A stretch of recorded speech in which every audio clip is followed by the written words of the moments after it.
بسم اللہ الرحمن الرحیم۔ اللہ کے نام سے شروع جو نہایت مہربان رحمت والا ہے۔ السلام علیکم ورحمۃ اللہ وبرکاتہ۔ حضرت عبداللہ بن مسعود رضی اللہ تعالیٰ عنہ سے روایت ہے کہ رسول اللہ صلی اللہ علیہ وآلہ وسلم نے فرمایا، سچ نیکی اور اچھائی کے راستے پر لے جاتا ہے اور نیکی جنت کی طرف لے جاتی ہے۔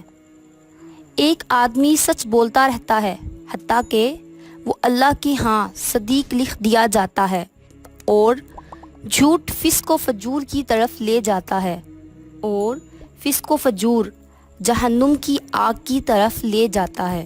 اور ایک آدمی جھوٹ بولتا رہتا ہے یہاں تک کہ اللہ تعالیٰ کے نزدیک اسے کذاب لکھ دیا جاتا ہے۔ صحیح مسلم حدیث نمبر 6637۔ جزاک اللہ خیرہ۔ Subscribe for more videos.